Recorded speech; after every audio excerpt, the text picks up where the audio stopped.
Yashodanandana Vraja Janaranjana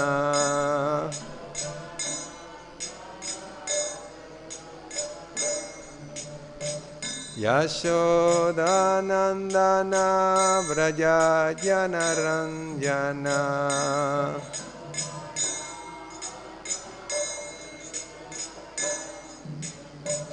Yamuna Tira Vanachari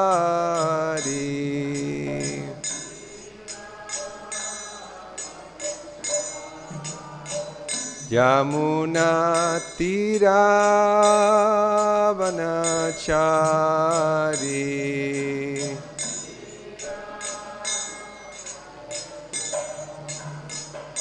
Jaya Radha Madhava Kunja Vihari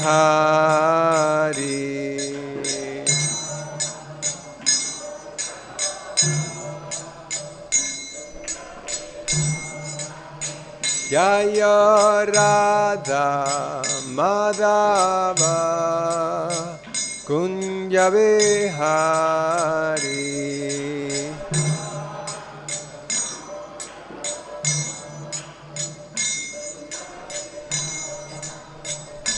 Jaya Gopi Jana Vallabha Girivaradhari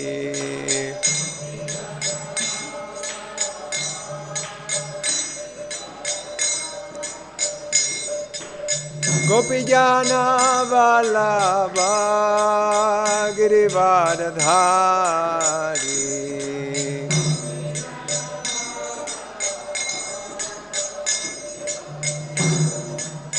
Yashodanandana Vraja Janaranjana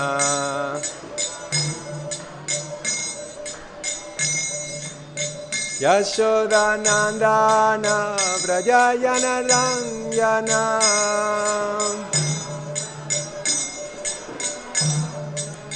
Yashodanandana Vraja Janaranjana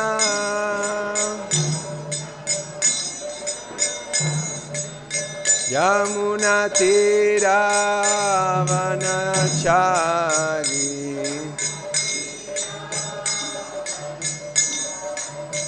Yamuna Tira Vanachari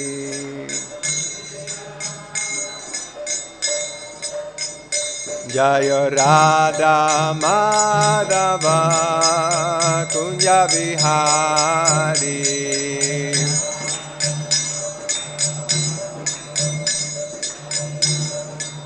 Jaya Radha Madhava Radha Madhava Radhe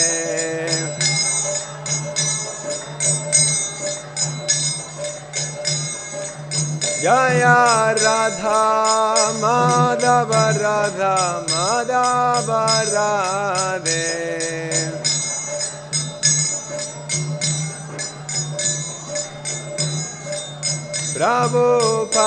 Prabhupada, Prabhupada, Prabhupada, Jaya Prabhupada.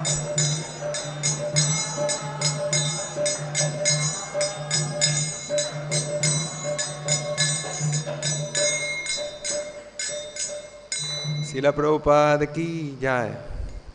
Jai Vishnupada Paramahamsa Parivrajacharya Stotra Satasi Srimad Abhay Charanaravinda Bhaktivedanta Swami Srila Prabhupada ki Jai. Ananta Koti Vaishnava Vrinda ki Namacharya Sri Haridas Thakur ki Prem se Kaho Sri Krishna Chaitanya Prabhu Nityananda Sri Advaita Gadadhar Sri Vasari Gaura Bhakta Vrinda ki Jai. Shri Mayapur Dham ki Jai. Grantara Śrīmad-Bhāgavatam ki Jai. Nitai Gaura Premanande. All glories to the assembled devotees. All glories to the assembled devotees. All glories to the assembled devotees. All glories to the lotus feet of Sri Guru and Sri Gauranga. All glories to Srila Prabhupada. Om Jnanatirmirandasya Jnananjana Salakaya Chaksurum Militan Yena Tasmai Shri Gurave Namaha.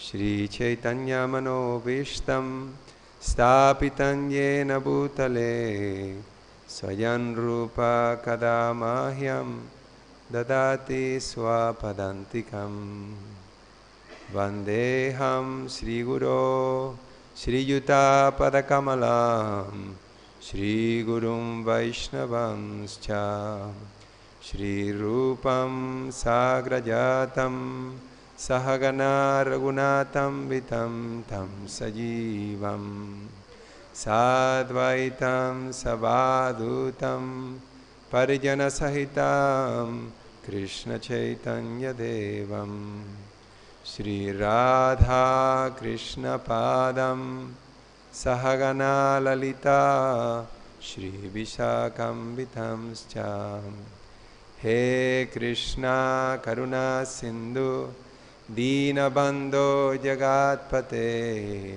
Gopesha Gopika Kanta Radha Kanta Namastute Tapta Kanchana Gaurangi Radhe Vrindavaneshwari Vrishabhanu Sute Devi Pranamami Hari Priye Vancha Kalpatarubhyascha Kripa Sindhubhya evacha Patitanam Pavanevyo Vaishnavevyo Namo Namaha Jaya Sri Krishna Chaitanya Prabhu Nityananda Shri Advaita Gadadhar Shivasadi Gaura Bhakta Vrinda Hare Krishna Krishna Krishna Hare Hare Hare Rama Rama Rama Hare Hare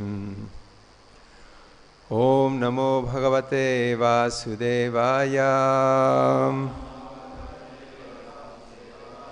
Om Namo Bhagavate Vasudevaya Om Namo Bhagavate Vasudevaya. So reading from the first canto, chapter 12, entitled The Birth of Emperor Parikshit, text 10 and 11. So I will read the 10 by myself, and then 11 is on the board. Astrateya swagadaya niharam iva gopati vidamantam sanikarshe paryakshata kaityasau. The Lord was thus engaged in vanquishing the radiation of the brahmāstra, just as the sun evaporates a drop of dew. He was observed by the child who thought about who he was. Text 11 on the board. Viduyatat ameyatma Viduyatat ameyatma Bhagavan dharmagup vibhu Bhagavan dharmagup vibhu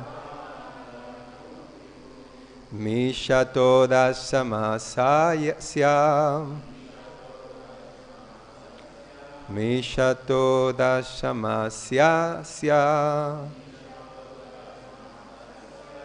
Tatraivantardhadhe hari Tatraivantardhadhe hari Viduyatat ameyatma Bhagavam dharmagup vibhu Mishato dasamasasya Tatraivantardhade hari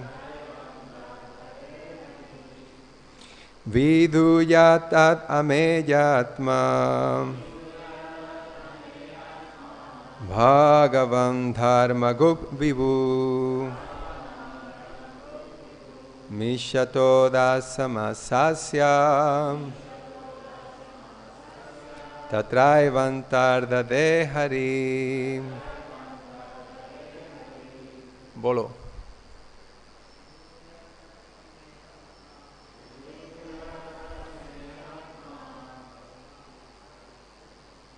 Bhagavan Dharmagup Vibhu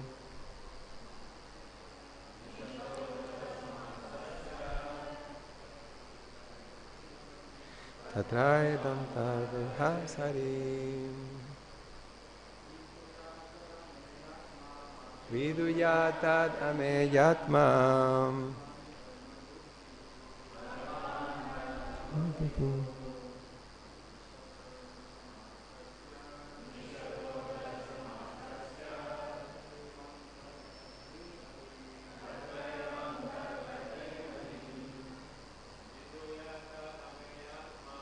Viduyatad ameyatmam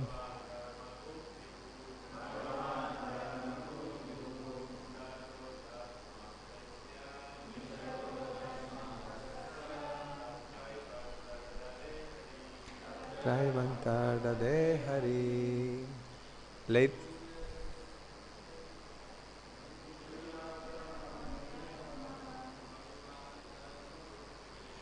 Bhagavan Dharmagup Vibhu Mishato Dasamasasya Tatraivantarda Hari. Ladies. Viduyatadame yatma Bhagavan Dharmagup Vibhu Mishato Dasamasasya Tatraivantarda Hari. Please. Bhagavan Dharmagup Vibhu Vishato Dasamasasya Tatraivantarda Hari. Viduya, having completely washed off that Ameyatma, the all-pervading Supersoul, Bhagavan, the personality of Godhead, Dharmagup, the protector of righteousness, Vibhuhu, the supreme, Mishataha, while observing, Dashamasasya, of one who is dressed by all directions, Tatra eva, then and there, Antaha, out of sight, Dadhe, became, Harihi, the Lord. Translation and purport by His Divine Grace, A.C. Bhaktivedanta Swami Srila Prabhupada Ke. While thus being observed by the child, the Supreme Lord, Personality of Godhead, the Supersoul of everyone, and the protector of the righteous, who stretches in all directions and who is unlimited by time and space, disappeared at once. Purport. Child Parikshit was not observing a living being who is limited by time and space. There is a gulf of difference between the Lord and the individual living being. The Lord is mentioned herein as a supreme living being, unlimited by time and space. Every living being is limited by time and space. Even though a living being is qualitatively one with the Lord, quantitatively, there is a great difference between the Supreme Lord and the common individual soul. In the Bhagavad Gita, both the living beings and the Supreme Being are said to be all-pervading, Yena Sarvam Idam Tatam. Yet, there is a difference between these two kinds of all-pervasiveness. A common living being or soul can be all-pervading within his own limited body, but the Supreme Living Being is all-pervading in all space and all time. A common living being cannot extend its influence over another common living being by its all-pervasiveness. But the Supreme Supersoul, the personality of Godhead, is unlimitedly able to exert his influence is unlimitedly able to exert his influence over all places and all times and over all living beings. And because he is all-pervasive, unlimited by time and space, he can appear even within the womb of the mother of child Parikshit. He is mentioned herein as the protector of the righteous. Anyone who is a surrendered soul unto the Supreme is righteous, and he is specifically protected by the Lord in all circumstances. The Lord is the indirect protector of the unrighteous also, for he rectifies their sins through his external potency. The Lord is mentioned herein as one who is dressed in the 10 directions. This means dressed with garments on 10 sides, up and down. He is present everywhere and can appear and disappear at his will, from everywhere and anywhere. His disappearance from the side of the child Parikshit does not mean that he appeared on the spot from any other place. He was present there, and even after his disappearance, he was there, although invisible to the eyes of the child. This material covering of the effulgent firmament is also something like a womb of the Mother Nature, and we are all put into the womb of the Lord, the Father of all living beings. He is present everywhere, and in this material womb of Mother Durga, and even in this material womb of Mother Durga, and those who are deserving can see the Lord. Purport again. While thus being observed by the child, the Supreme Lord, Personality of Godhead, the Supersoul of everyone, and the protector of the righteous, who stretches in all directions and who is unlimited by time and space, disappear at once. So what is the main topic of this that we just read? What is being stressed in this purport? Just one word. Okay, actually there is a few things. That's one of them. But I think there is a more important topic being discussed. Anyone? You can be wrong. Say something. Even from the translation. The Lord is being referred here as Dharmagup, the protector of the righteous. And what is being discussed here in this verse is how the Lord protected Parikshit Maharaj in the womb. And this is all being discussed in the context of the history of the appearance of the Śrīmad-Bhāgavatam. Because for the Bhagavatam to appear, Parikshit needed to be born. And he was the only descendant of the Puru dynasty. And therefore, there was a need for the Lord to give him protection. And it is described that actually in the previous verse that we just read today, his name, it says, Pariyakshata ka hiti asau. Pariyakshata. And the child in the womb was observing the Lord. And from that we have here the name of Parikshit, right? And Parikshit means the examiner, or he who was throughout his whole life looking at all human beings, trying to understand or trying to find that person he saw in the womb. So the Lord's protection. And Prabhupada is giving a lot of information about who the Lord is and how the Lord is the ultimate shelter.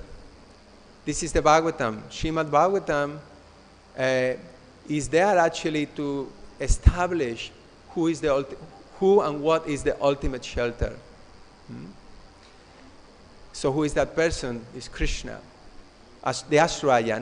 Not even the different incarnations of the Lord.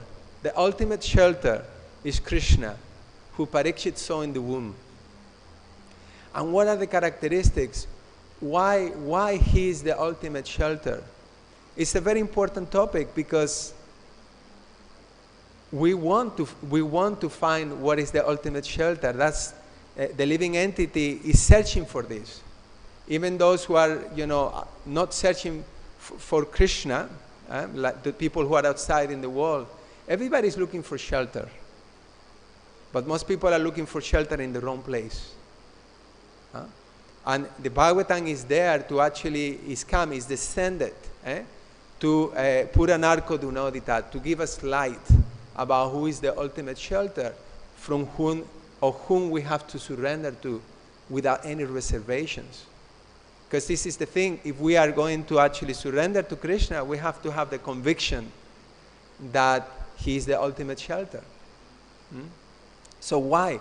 And here is explaining, this purport is wonderful. That's why I asked about, what is the main topic, because some of the sentences are like, like faith inspiring. It's meant to inspire our faith in the Lord. And remember that the faith is what drives us forward in Krishna consciousness, our conviction. What is our conviction? That actually surrender to Krishna is the best thing I can do with my life. There is nothing else. The prime duty of my life is to surrender to Krishna. Whatever the circumstances, whatever the obstacles, whatever the challenges that come.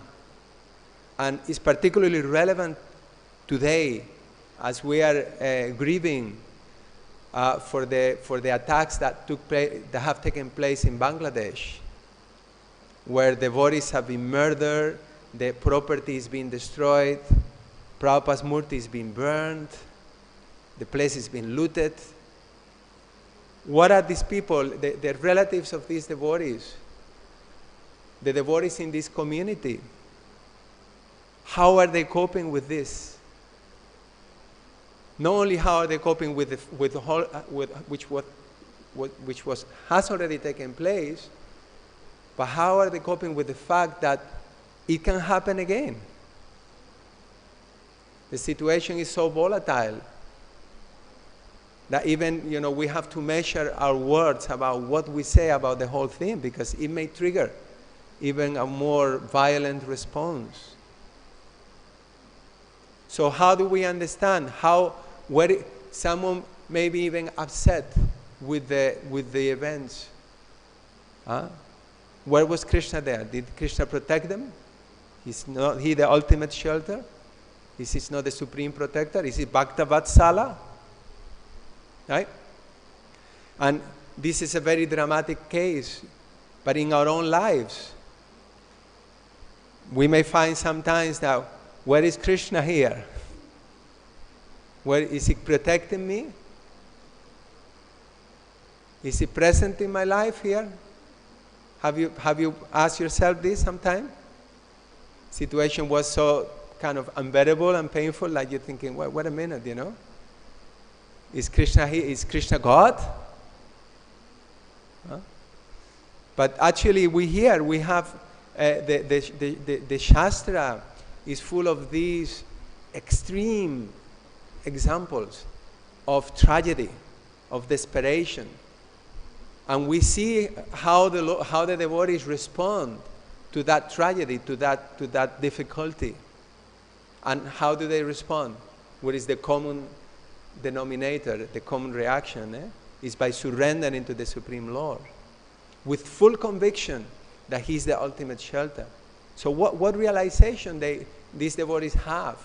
That despite all calamities coming upon them, they are, in the case of Queen Kunti, She's even welcoming those calamities. Vipada santu tat satsvat tatra tatra jagat guru bhavato darshanam yatsyat apuna bhava darshanam. He said, let all these calamities come upon us again and again, so that we can see you again and again.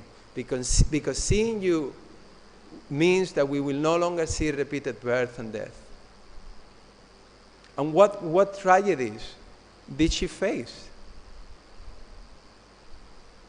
compared to our little, stories?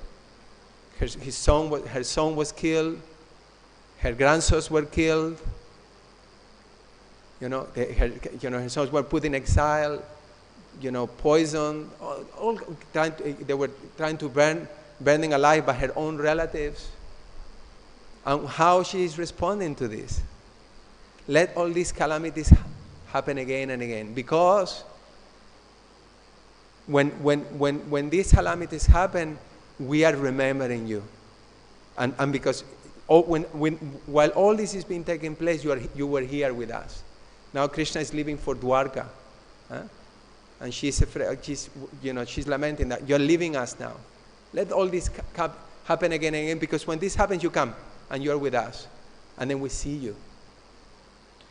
So here in the purport, Prabhupada is saying that, who is this Lord that we can take shelter of? And Queen Kunti in the prayers, I was just seeing such parallels between what is being described in this verse. And because Queen Kunti in her prayers also, she says, you are inside and outside. You are invisible to everyone, right? And here, like Prabhu mentioned, the all-pervasiveness of the Lord is being described. And he says that he can become bigger than we can think of, and he can become smaller than we can conceive. But in all, okay, that's one thing.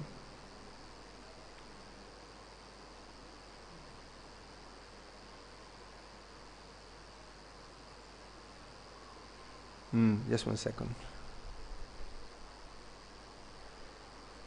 Yeah, the Lord can become bigger than thousands of universes and can become smaller than an atom at the same time. Merciful as He is, He becomes just suitable to the vision of the limited living being. And it says that by the mercy, well, basically the point being made here is that who is the Lord? The Lord is everything that exists. Someone who is Krishna conscious, or like the Bhagavatam explains that fear arises from a conception of being separate from the Lord. Because there is nothing outside the Lord. This is the meaning of the absolute truth. The absolute truth means that everything that there exists is Krishna. One time Prabhupada was asked, is Krishna God? And Prabhupada said, yes. He is also hate. Because there's nothing outside of Him. Nothing. So the Lord can manifest, can appear at His will. And like and we have the examples like Prahlad Maharaj, he was fearless. He was fully Krishna conscious. And when Hiranyakashipu inquired, where is your Lord? Where do you get this power from? Where is your Lord? Is He here in this pillar? And then Prahlad, without any type of doubt, he was fully Krishna. Yes, He's in the pillar. He is everywhere. And the Lord manifested in that pillar. The Lord is within our hearts. He can manifest anytime, even as we are praying. Sometimes you offer, have you experienced that? You're offering a prayer and you experience some kind of signal at that point that the Lord has heard it? Yep. Maybe you're offering prayers to the deity and some flower falls out at that particular moment or something happens. Is it only me? Have you experienced this? Yeah? Don't have to be. The Lord is supremely merciful to even, the most fallen. Patita Pavan. So He is supremely conscious. He's within the heart of every living being. He's the supreme controller. So therefore, there is no one more suitable for Him than to take shelter from. Because it's not that he's the richest or that he has the most power. It's that everything, all power comes from him. Everything is not that he owns everything. It means that, everything that exists is actually him. So therefore he can appear, and it's explained here, like in the womb of Uttara, he just manifested, he just appeared, and then he actually counteracted the weapon of the brahmāstra of Ashvatthama. And actually, Parikshit was killed in the womb. And the Lord provided a new body to Parikshit. Because when he arrived, the heat had already destroyed the body of that soul, Parikshit. And he provided a new body. And then Parikshit saw him. He was captivated by this darshan, and the Lord disappeared. So the Lord can appear and disappear at his will in any situation. And the Lord is known as Bhaktavatsala. He had taken vows that he will not take weapons on the battle of Kurukshetra. When this happened, the battle of Kurukshetra had not finished yet. Also, in one sense. And he also took, Prabhupada explains, he took the weapon to protect Parikshit.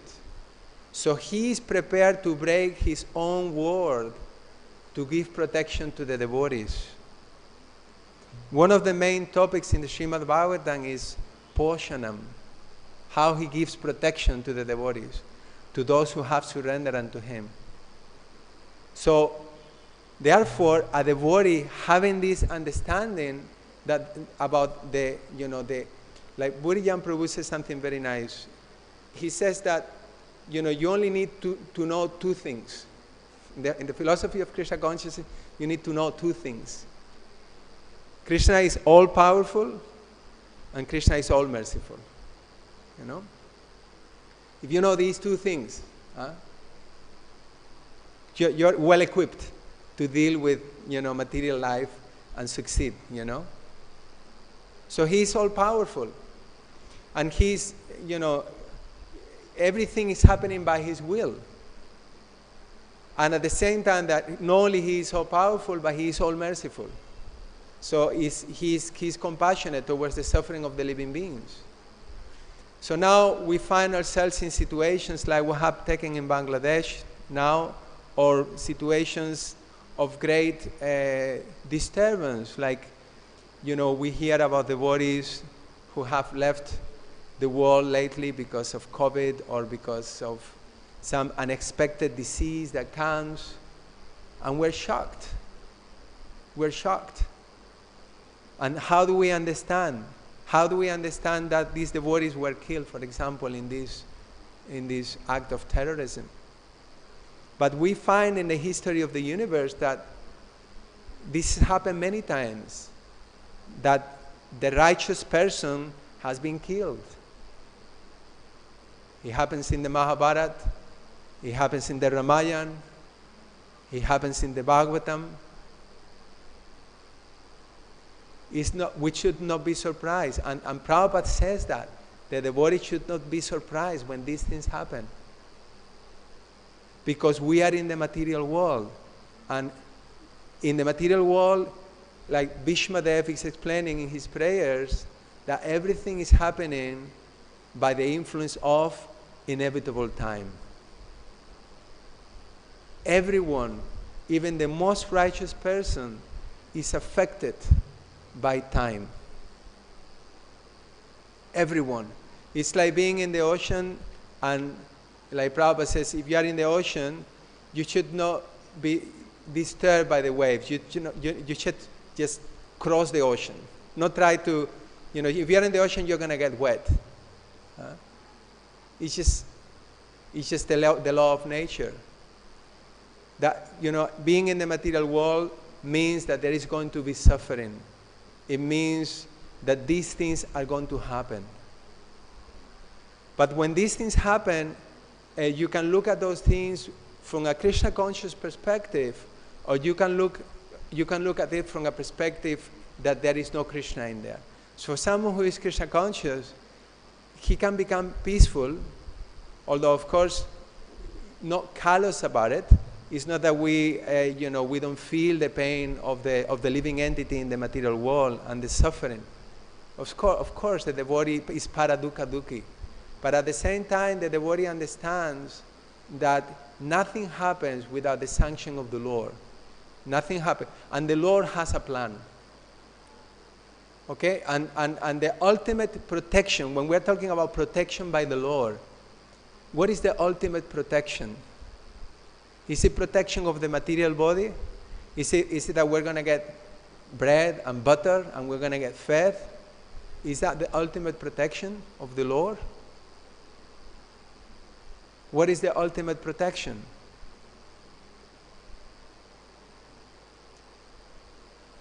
What is the ultimate protection? What is the ultimate thing that we want? Anyone? Yes. We want His shelter. We want Krishna. That's the ultimate achievement, the ultimate attainment. We are praying every evening, we're praying now the Damodarastaka prayers. Satyavrata Muni, he's saying, I don't want any boon. He's not even talking about any material boon, protection or going to heaven. He doesn't even mention these things. I don't want liberation. I don't want liberation in Vaikuntha. I don't want any other type of boon. All I want is to have your darshan, my Lord. I want you. That's the ultimate aspiration of the living entity. So when Krishna gives His mercy to us, the ultimate mercy that He gives is giving Himself. And we find that a lot of the time, in order for us to let go of the grip, the tight, we're holding on to material nature tightly. And the more the material nature appears alluring and a place for happiness and enjoyment, then the tighter we're holding on to it. So sometimes He has to turn the heat. Krishna, Krishna, Krishna, please help. Please. We're more Krishna conscious. We take more shelter of the Lord. So for the devotee, there is no actually favorable or unfavorable situation.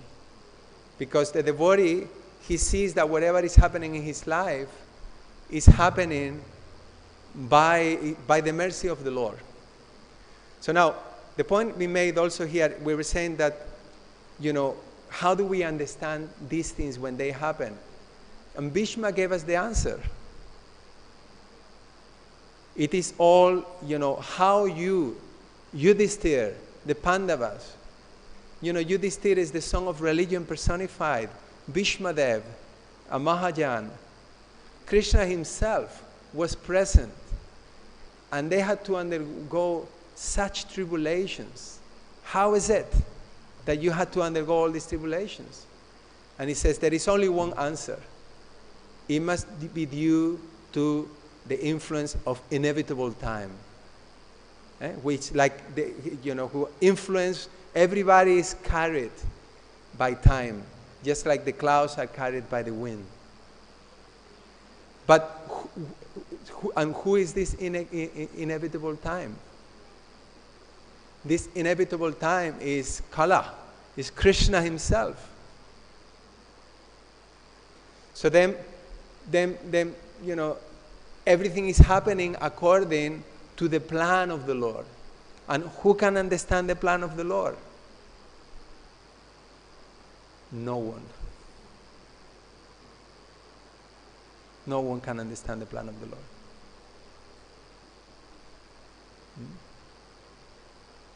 But we can try to understand at least philosophically that we are only seeing a small fraction of reality. Meaning that, like Prabhupada is explaining in this purport, that the Lord is not limited by time and space. We are limited by time and space. And our perception of reality is also limited by time and space. So the actions of the Lord, when the Lord does something, He's seeing a much broader picture that we are not able to perceive. So even in our lives, when some, obstacle takes place, when some difficulty comes, we may be experiencing that right now in our lives. Some problem, and we don't know how to deal with it, and we're just thinking, Krishna, please, why don't you just take this away? Help. Or we may have experienced some tragedy in the past, even in Krishna consciousness. We may have been let down by our devotees, by our authorities. We may have seen some unfair dealings, someone who is not acting with proper character and is being given facility, and we just bewildered. What's going on here? How, is Krishna in control? Here is called Dharma-gup. He's the protector of the righteous. We see even Kali Yuga now. Who is prospering in Kali Yuga? Are the righteous people prospering in Kali Yuga? On a short, what we see? Who are the influential people in the world right now? Are they the righteous people? They're not. And they are so powerful.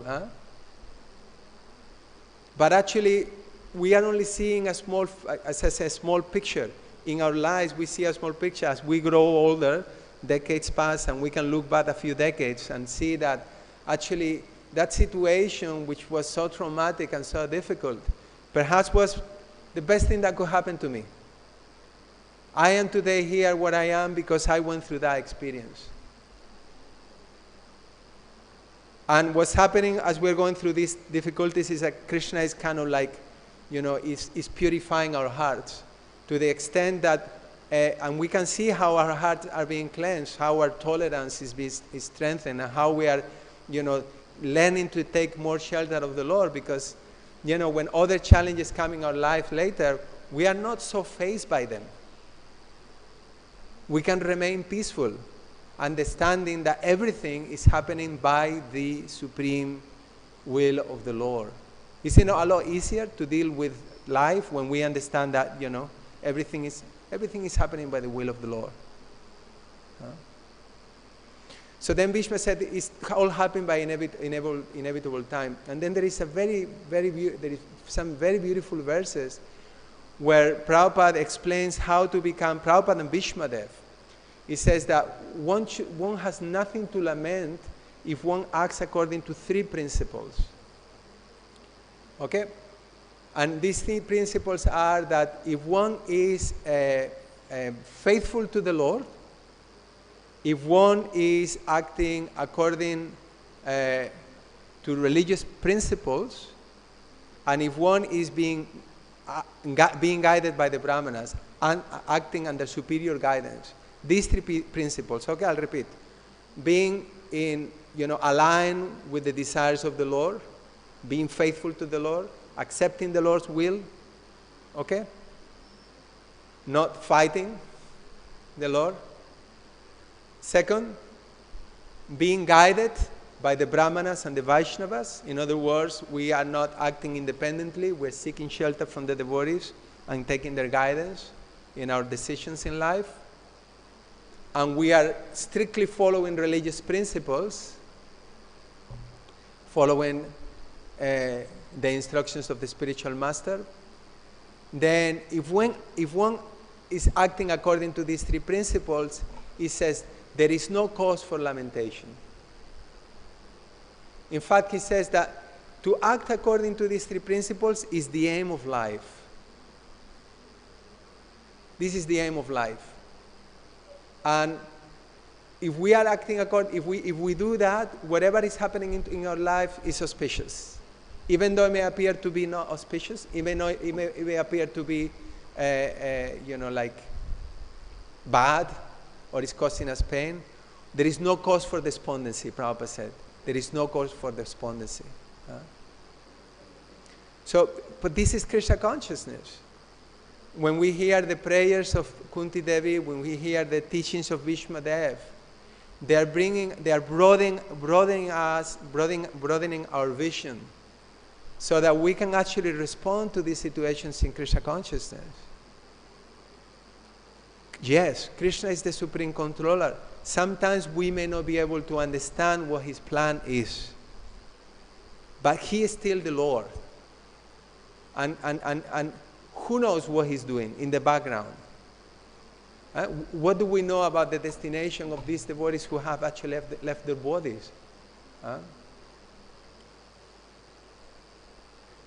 When something, it's like you remember before the old cameras, we have films with they were called, I think in Spanish it's called negativos. In English it's called negatives. Your photo is negatives, right? And you have like different frames, right? So in a movies like that, you have different frames. So often in material life, limited by time and space, we're only able to see one frame of the picture. We're not able to see the next frame. We're not able to see the previous frame either. Right? But Krishna can. And whatever he's doing according to the full picture. So we should have that faith. I mean, whatever is happening to me also, I may have done something wrong in the past. That's how I take it. But it will be wrong to say that these devotees, that happened to them because of their previous karma. We don't know. We just don't know.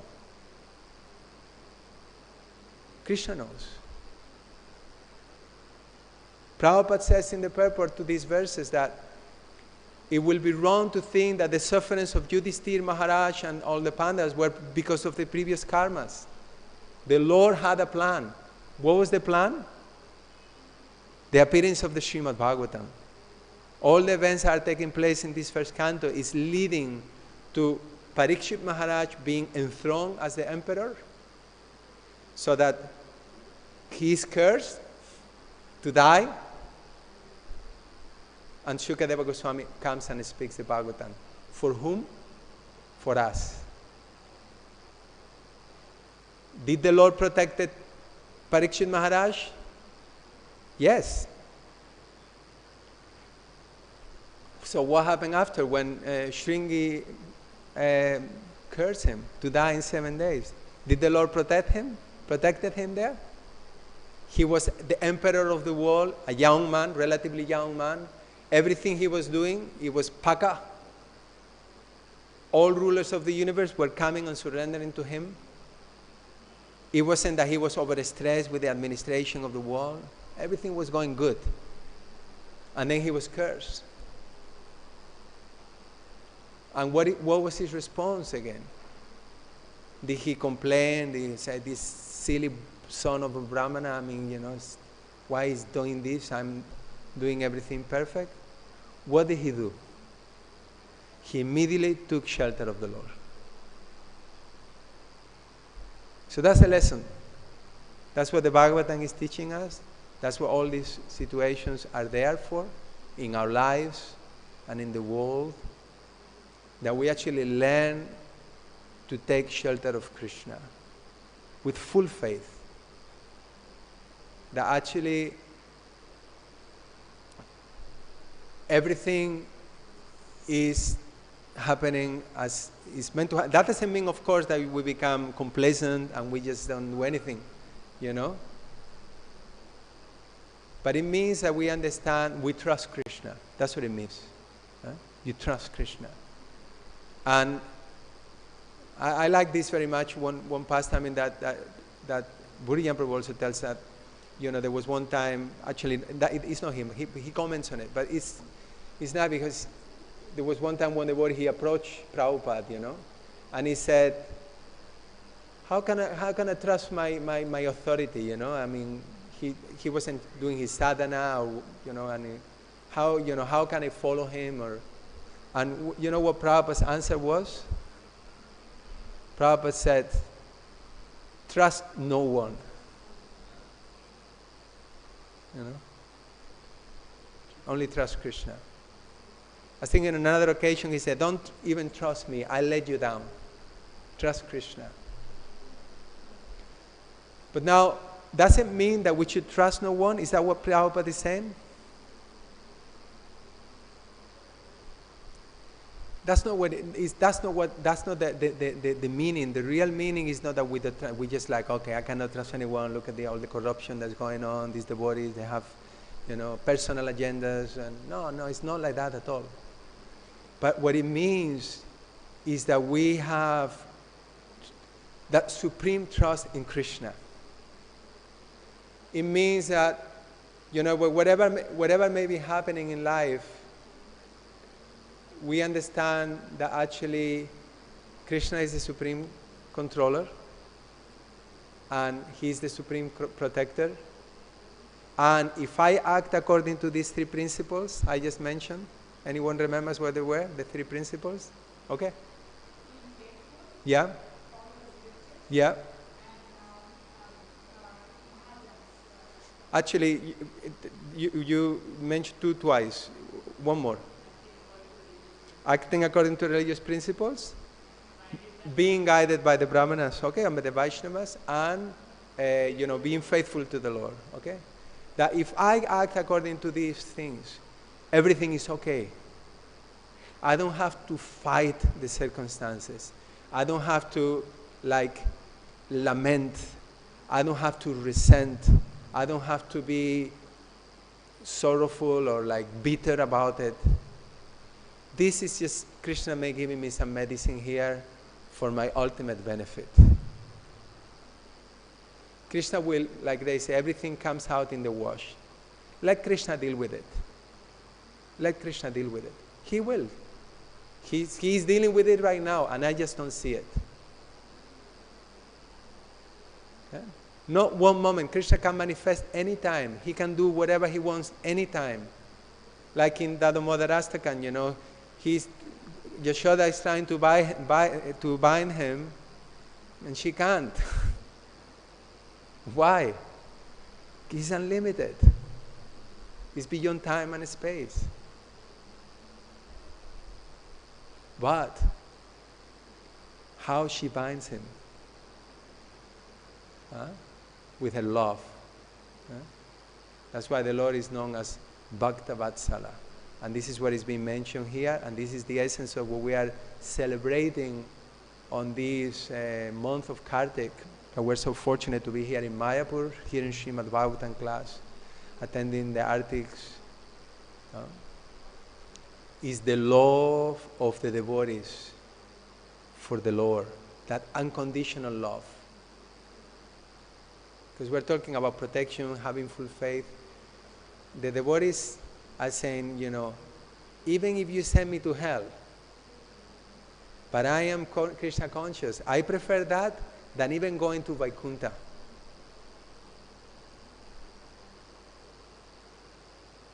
But Satyavrata Muni is saying, I don't even want that consciousness. I want you, Krishna.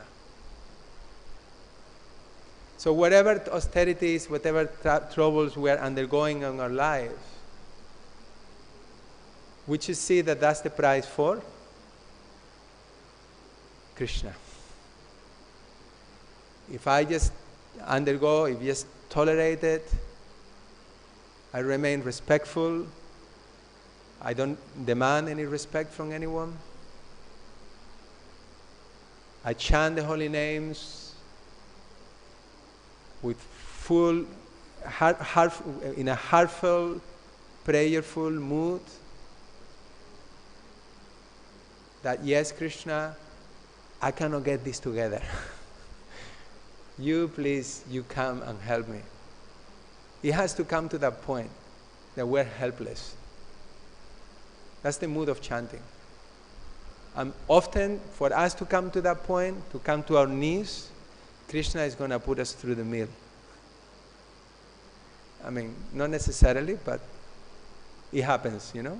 Maybe some of us have experienced that. So that we come to that point of just fully taking shelter of Krishna. And Krishna is established through the whole Bhagavatam, through the whole scripture. He is the protector of the surrendered souls. That's his greatest quality. That's the most confidential knowledge of all. We hear in Bhagavad Gita, the most confidential knowledge. What is the most confidential knowledge? The most confidential knowledge is that when we actually surrender and give our hearts to Krishna, when we submit to Krishna, Krishna becomes submissive to the devotee. And that's happening already to us at this moment in our lives. Whatever stage we are, Krishna is already intervening in our lives. And he is giving us an opportunity to take shelter of him. He is giving us an opportunity to actually introspect and see what is it that I'm holding on to that is preventing me from fully take shelter of him. Like we have the example of Draupadi. Govinda, Govinda, Govinda, Govinda, but she's holding to the sari. And Shakuni is like, you know, a Maharati. I'm like a super powerful. What she can do? And she's still holding, please, please. And eventually she's just Govinda, Govinda, Govinda.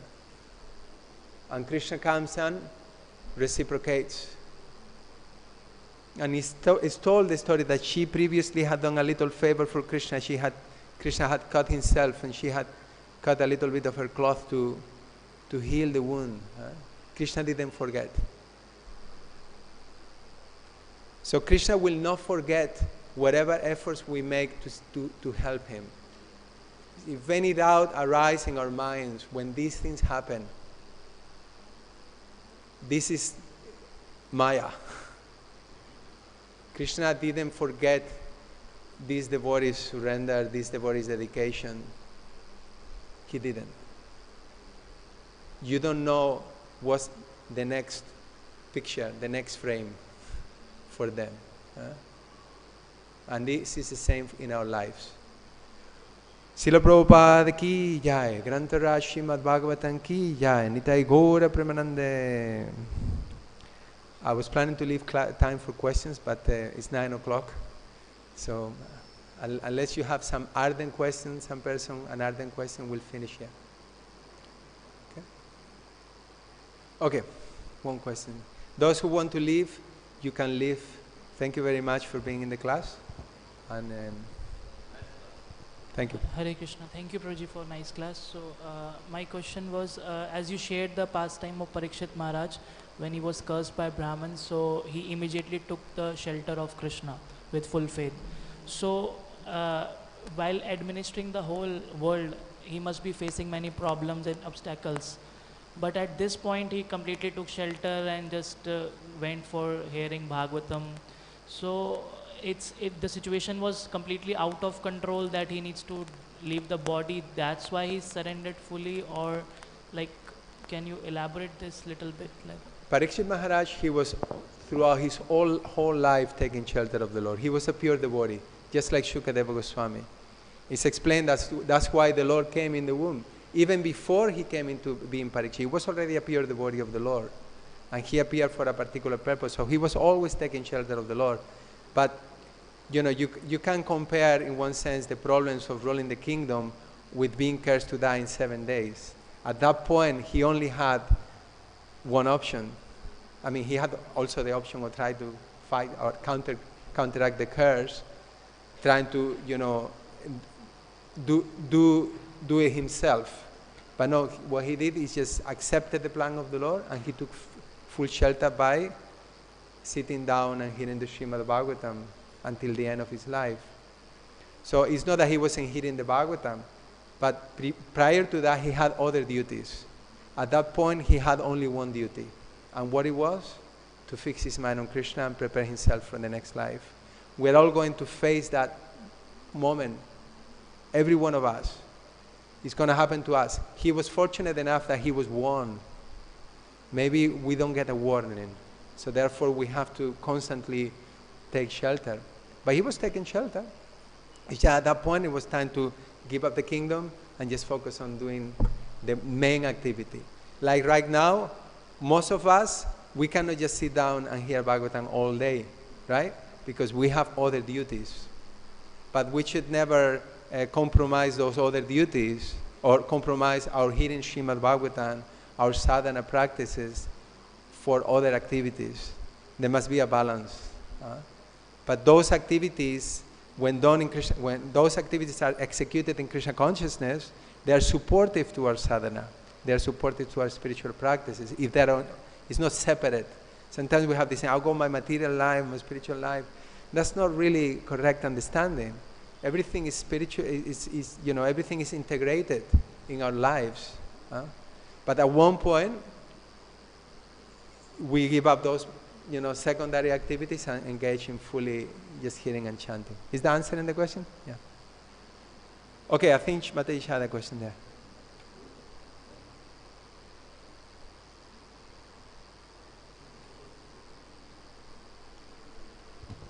Hare Krishna. Thank you, Prabhu, for the class.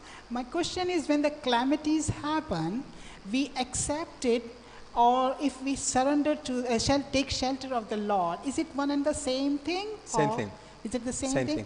It's like I actually, this word surrender, because of our background, it has heavy connotations, right? Surrender means like you have to accept something that you don't want, you're going to do something that you don't want to do, or something like that, right? But actually, I never clicked, but that's the way Bhakti-yoga Thakur, how is surrender? Sharanagati. Sharanagati means what? To take shelter. So surrender and taking shelter, the same thing. accepting the calamity and taking shelter, is it one and the same? Like accepting calamity for me. What do you mean by accepting the calamity? It means like I just say, oh, it's my past karma, that's why it happened. That's accepting the calamity. It's not necessarily that we have to just like, like blame ourselves, but at the same time, I take your point that it is true that the body, we should own the problem, okay? So it means that when something happens like this, we should not go into the blaming mode, okay? That's, this the body, or this person, or this or that, or, this. No, that we own the problem. We're talking about ourselves, not talking about someone else's problem. I don't go to you and say, you own your own. If you come to me with a problem and say, own your own problem, you deal with it. No, ourselves. So I own the problem means, yeah, I may have done, according to the philosophy, I may have done something in the past. But ultimately, the point being there is that we cannot understand the plan of the Lord. It's all happening by Krishna's plan. And I cannot understand why he's doing it, but I can understand one thing, that he's my well-wisher, he wants the best for me, he wants me to surrender to him, he wants me to go back to him, and my duty is to serve him in all circumstances. And therefore, I'm taking shelter of him. If it's something I've done in the past, if it's something that, it's just the nature of the material world, the nature of the material world is going to be misery. No, Prabhupada himself. Did Prabhupada have to burn any karma? I don't think so. Okay, but was he afflicted? Yes. In our case, definitely, in my case at least, we definitely have karma, right? So the karma is there. But the point is ultimately to see in the broader picture. And that's Krishna consciousness, and that's why we need to read Bhagavatam. That's why we need to associate with the devotees, because we will lose sight of the picture. If we don't do it, gradually we just kind of lose it, And then all of a sudden, it's like sometimes we become overwhelmed, or all these things going on, and I don't like this, and I don't like the way they're doing this, and it's like that, and it's like that. It's like the blues of the mind, what am I doing here, and so before we come to that point, we have to keep ourselves on that higher vibration, higher consciousness, which is being described here, through association, through chanting, through hearing Srimad-Bhagavatam. And then, I remember the first time I visited the temple to stay overnight, I was in Bhakti-Vedanta Manor, and there was this devotee, it was an older man, like 50, 60 years old or something, and he was coming from Vrindavan, from burying his grandson. And the way he was explaining it, he was saying, oh, he was so fortunate he left this wall in Vrindavan. For me, it was mind-blowing, I was thinking, gosh, the baby just died. What is more tragic than that? Can you imagine, Little baby is the most adorable thing, right? And he dies, and it's traumatic. And the way he was speaking about it, to me, it was like, these devotees are amazing, He was Krishna conscious. So our Krishna consciousness will be tested, but Krishna will do it in a way that we don't break also. But the more tolerant we become, the harder the test. It is like that, until we become fully surrendered to the Lord. That's why Prabhupada says that the greatness of a person is his ability to tolerate provoking situations. Like that. Clear? Yeah. Prabhu, last question. I'm going to get into trouble. I got a special message, finish by 9. Anyway, Hare Krishna. Hare Krishna. Prabhu, just a technical question. You mentioned that Parikshit Maharaj had left the body, in the material body, and Krishna gave him another body. Yeah. So I was wondering if you're quoting from somewhere else, or it's in the Bhagavatam? No, this is in the Bhagavatam, explained in the Bhagavatam. I believe maybe is explained, maybe not in this first canto, maybe in the third canto, somewhere is referred It's to explained that he left the body, Krishna provided another body. Krishna just manifested another body, but because the soul is different from the body, the same soul took another body. Then my question is like, Krishna protected the weapon through his weapon, then the weapon has already acted, then what is the meaning of protection? That's the meaning. The weapon. Okay, that's the key point. Who is being protected? I mean, protection may take place on a material platform, okay? The Lord gives that protection also. In this case, He gave that protection. He provided another body. But the ultimate protection is the protection of our consciousness, the protection of the soul. That's the ultimate protection, that we actually remain Krishna conscious. And that's our prayer. And like we are praying now, again, with these prayers, Amoradarastakam, we're praying for the Lord to manifest in our hearts, for the Lord to become visible to our eyes, so that we actually develop that love, that pure love that Mother Yashoda has for Him. So ultimately, that's, the material body, I mean, it's gonna die anyway. Our material possessions, they're gonna be taken away. All that is really valuable is our relationship with Krishna. And that's our greatest treasure, and we want to protect that. And we ask Krishna for protection from that. Okay, I went into a little tangent there, but the point, I'm just explaining about what we're talking about, protection. Okay? Does that make sense? Or you're looking for something else? What's the question then? My question was like, Krishna protected Parikshit Maharaj. He destroyed the weapon, but the weapon had already acted. Then how he destroyed the, I mean, did it, that was the technical point. What's the problem with I was just like asking a technical one body is taken, he gets another body. Okay. What's the big deal? I just thought technically, that's it. Yeah, that's it. He was ultimately protected by the Lord. Hare Krishna, Srila Prabhupada ki jai, Grantha Śrīmad-Bhāgavatam ki jai, Nitai Gaura Premanande, Haribol. Thank you.